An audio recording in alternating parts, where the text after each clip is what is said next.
Hello, പുതിയൊരു വീഡിയോയിലേക്ക് എല്ലാവർക്കും സ്വാഗതം. അപ്പോൾ ഇന്ന് നമ്മൾ ഉണ്ടാക്കാൻ പോകുന്ന വെജിറ്റേറിയൻ ഹോട്ടലിലൊക്കെ കിട്ടുന്ന അടിപൊളി ടേസ്റ്റി ആയിട്ടുള്ള തക്കാളി ചട്നിയാണ്. ഇഡ്ഡലിയുടെ കൂടെയും ദോശയുടെയും കൂടെ കഴിക്കാം. വേറെ ഒന്നും വേണ്ട, ഇത് മാത്രം മതി. വയറ് നിറയെ കഴിക്കാം. നല്ല ടേസ്റ്റ് കേട്ടോ. പെട്ടെന്ന് തന്നെ തയ്യാറാക്കിയെടുക്കാം. അധികം സമയമൊന്നും വേണ്ട. അപ്പോൾ എങ്ങനെയാണ് ഉണ്ടാക്കുന്നതെന്ന് നോക്കിയാലോ. അപ്പോൾ അതിന് നമുക്ക് ആദ്യമായിട്ട് വേണ്ടത് തക്കാളിയാണ്. അപ്പോൾ 2 തക്കാളി ഞാൻ ഇത് അരിഞ്ഞ് വെച്ചിട്ടുണ്ട്. ഒരു സവാള ഇതുപോലെ നീളത്തിൽ അരിഞ്ഞ് വെച്ചിട്ടുണ്ട്. ഒരു 6-7 അല്ലി, ഒരു ചെറുതാണെങ്കിൽ 10 എടുക്കാം. വെളുത്തുള്ളി എടുത്തിട്ടുണ്ട്. ഒരു തണ്ട് കരിയാപ്പില ഇതുപോലെ എടുത്ത് വെച്ചിട്ടുണ്ട്. അതിന് ശേഷം നമുക്ക് ഒരു പാൻ അടുപ്പിലോട്ട് വെച്ച് കൊടുക്കാം. പാൻ അടുപ്പിലോട്ട് വെച്ച് കൊടുത്ത ശേഷം അതിലേക്ക് നമ്മൾ ഒഴിച്ചു കൊടുക്കുന്നത് വെളിച്ചെണ്ണയാണ്. വെളിച്ചെണ്ണ ഒഴിച്ചു കൊടുക്കാം. വെളിച്ചെണ്ണ ഒഴിച്ച് ചൂടാകുമ്പോൾ നമ്മൾ അതിലേക്ക് ഒരു ചെറിയ സ്പൂണ് ഉഴുന്നാണ് ഇട്ട് കൊടുക്കുന്നത്. ഉഴുന്ന് ചെറുതായിട്ടൊന്ന് മൂത്ത് വരട്ടെ. നിറം മാറണ്ട, ഒന്ന് മൂത്ത് വന്നാൽ മാത്രം മതി, കരിഞ്ഞു പോവല്ലേ. അതൊന്ന് മൂത്ത് വന്ന ശേഷം നമുക്ക് അതിലേക്ക് ഉണക്കമുളക് ഇട്ട് കൊടുക്കാം. എരിയുള്ള വറ്റൽമുളകാണ്, അതുകൊണ്ട് ഞാൻ 2 എണ്ണമാണ് ചേർത്തേക്കുന്നത്. അപ്പോൾ ഇല്ലെന്നുണ്ടെങ്കിൽ നിങ്ങൾക്ക് ഇതിൻ്റെ അകത്ത് അരി എടുത്ത് കളഞ്ഞിട്ട് വേണമെങ്കിലും ചേർക്കാം കേട്ടോ. അപ്പോൾ ഇനി അതൊന്ന് മൂത്ത് വന്ന ശേഷം നമ്മൾ അതിലേക്ക് ഇട്ട് കൊടുക്കുന്നത് നമ്മൾ എടുത്ത് വെച്ചേക്കുന്ന സവാളയും കരിയാപ്പിലയും കൂടെയാണ്, വെളുത്തുള്ളി ഇതെല്ലാം കൂടെ ഇട്ടിട്ട് നമുക്ക് നല്ലതുപോലെ ഒന്ന് വഴറ്റിയെടുക്കണം. വെളുത്തുള്ളി ടേസ്റ്റ് ഇത്തിരി മുന്നിട്ട് നിൽക്കുന്നത്, അതുകൊണ്ടാണ് വെളുത്തുള്ളി ഇത്രയേറെ ചേർക്കുന്നത്. ഇനി നമുക്ക് നല്ലതുപോലെ ഒന്ന് വഴറ്റിയെടുക്കാം. ശകലം ഉപ്പും കൂടെ ചേർത്തിട്ട് വഴറ്റിയെടുക്കാം കേട്ടോ. അപ്പോൾ ഞാനൊരു 1/4 ടീസ്പൂൺ ഉപ്പിട്ട് കൊടുക്കുന്നുണ്ട്. ഇനി നമുക്ക് നല്ലതുപോലെ ഒന്ന് വഴറ്റി കൊടുക്കാം. മീഡിയം ഫ്ലെയിമിൽ ലോ ഫ്ലെയിമിലും കൂടെ അഡ്ജസ്റ്റ് ചെയ്ത് വേണം വഴറ്റിയെടുക്കാൻ.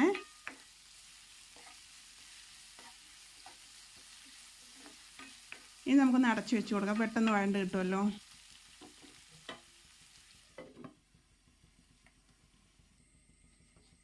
നമുക്ക് വീണ്ടും ഇളക്കി കൊടുക്കാം. നല്ലതുപോലെ ഇളക്കി കൊടുത്ത് നല്ലതുപോലെ വഴണ്ട് വരട്ടെ.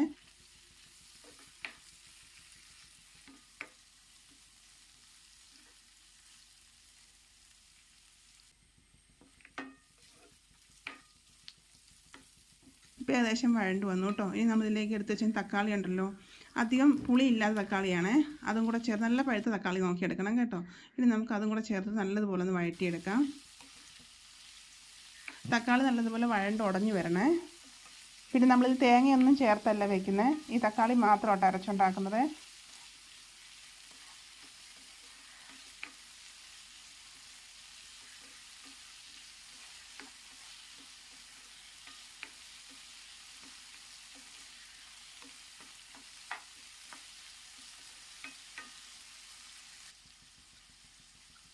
ഇനി നമുക്കിതിലേക്കൊന്ന് ചേർത്ത് കൊടുക്കുന്നത് ചെറിയൊരു സ്പൂൺ കശ്മീരി മുളക് പൊടിയാണ്.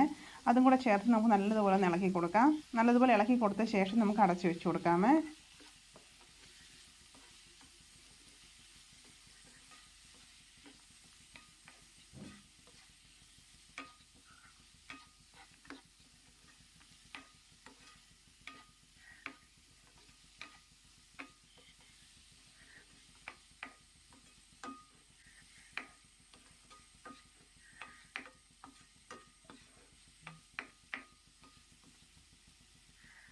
ഇനി അടച്ചു വെച്ച് കൊടുക്കുക. അപ്പോൾ ആവിയിലിരുന്ന് പെട്ടെന്ന് വെന്ത് കിട്ടുമേ. ഇപ്പോൾ ഏകദേശം നല്ലതുപോലെ വഴണ്ട് വന്നിട്ടുണ്ട്. നമുക്ക് നല്ലതുപോലെ ഇളക്കി കൊടുക്കാം.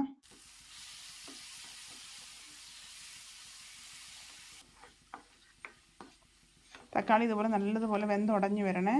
അതിന് ശേഷം ചൂടാറിയ ശേഷം വേണം മിക്സിയിൽ അരച്ചെടുക്കാൻ.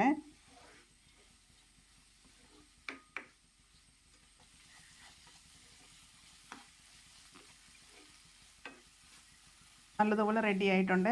ഇനി നമുക്കൊന്ന് ഫ്ലെയിം ഓഫ് ചെയ്ത ശേഷം ചൂടാറാൻ വയ്ക്കാം.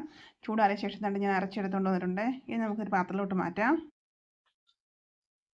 നിങ്ങൾക്ക് വേണമെന്നുണ്ടെങ്കിൽ മാത്രം ശകലം വെള്ളം ചേർത്തരയ്ക്കാം. അല്ല, വെള്ളം ചേർക്കണ്ടെങ്കിൽ നല്ലതുപോലെ കട്ടിക്കെടുക്കണം എന്നുണ്ടെങ്കിൽ വെള്ളം ചേർക്കാതെ അരച്ചെടുക്കാം കേട്ടോ. അപ്പോൾ ഞാൻ ശകലം വെള്ളം ചേർത്താണ് അരച്ചെടുത്തത്. ഇനി നമുക്ക് ഇതിലേക്കൊന്ന് കടുക് വറുത്തിടണം. അപ്പോൾ ഒരു തടുക്കാപ്പാൻ വെച്ച് കൊടുത്തു. അതിലേക്ക് വെളിച്ചെണ്ണ ഒഴിച്ച് കൊടുക്കാം. വെളിച്ചെണ്ണ ഒഴിച്ച് ചൂടാകുമ്പോൾ അതിലേക്ക് 1/4 ടീസ്പൂൺ കടുക് ഇട്ട് കൊടുക്കാം. കടുക് ഒന്ന് പൊട്ടിയ ശേഷം അതിലേക്ക് നമ്മൾ ഒരു ഉണക്കമുളക് 3 മുറിച്ചിട്ട് കൊടുക്കുന്നുണ്ട്. ഇനി ഒരു തണ്ട് കരിയാപ്പില ഇട്ടാൽ മതി, നമ്മൾ ഉള്ളിയൊന്നും ചേർക്കുന്നില്ല കേട്ടോ. ഇത് നല്ലതുപോലെ മൂത്ത ശേഷം നമുക്ക് നേരെ ചട്നിക്കകത്തോട്ട് ഒഴിച്ചു കൊടുക്കാം. അപ്പോൾ ഇത്രയേ ഉള്ളൂ നമ്മുടെ തക്കാളി ചട്നി. പെട്ടെന്ന് തന്നെ റെഡിയാക്കാൻ പറ്റിയില്ലേ. നല്ല ടേസ്റ്റ് ആട്ടോ. ദോശയ്ക്കും ഇഡ്ഡലിക്കൊക്കെ കൂടെ കഴിക്കാം. എത്ര ദോശ ഇഡ്ഡലിയും വേണം, വയറ് നിറയെ കഴിക്കാം. അടിപൊളി ടേസ്റ്റ് ആട്ടോ. അപ്പോൾ ഒരു പ്രാവശ്യം നിങ്ങൾ ചെയ്ത് നോക്കണം. തേങ്ങയൊന്നും വേണ്ട, അല്ലാതെ തന്നെ ഇങ്ങനെ റെഡിയാക്കിയ നല്ല ടേസ്റ്റാണ് കഴിക്കുക. കുഞ്ഞുങ്ങൾക്കാണെങ്കിലും വലിയവർക്കാണെങ്കിലും എല്ലാം ഒരുപാട് ഇഷ്ടപ്പെടും. അപ്പോൾ ഒരു പ്രാവശ്യം ഇങ്ങനെ ചെയ്ത് നോക്കാൻ മറക്കല്ലേ. വീഡിയോ ഇഷ്ടപ്പെട്ടാൽ ലൈക്ക് ചെയ്യണം, കമൻസ് ഇടണം. ഇതുവരെ എന്നെ സബ്സ്ക്രൈബ് ചെയ്തെങ്കിൽ സപ്പോർട്ട് ചെയ്യാൻ മറക്കല്ലേ കേട്ടോ. അപ്പോൾ അതാണ്ട് നമ്മുടെ തക്കാളി ചട്നി ചൂടാറിയ ശേഷം ഇങ്ങനെയാണ് ഇരിക്കുന്നത്.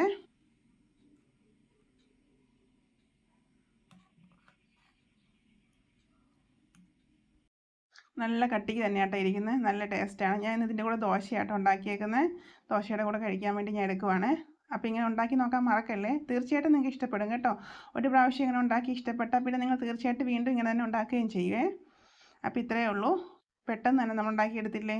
അപ്പോൾ ഇതുപോലെ ഉണ്ടാക്കി നോക്കണേ. അപ്പോൾ വീഡിയോ ഇഷ്ടപ്പെട്ടാൽ നിങ്ങളുടെ ഫ്രണ്ട്സിനൊക്കെ ഒന്ന് ഷെയർ ചെയ്ത് കൊടുക്കുകയും കൂടെ വേണം കേട്ടോ. അപ്പോൾ ഓക്കെ, ബൈ, താങ്ക്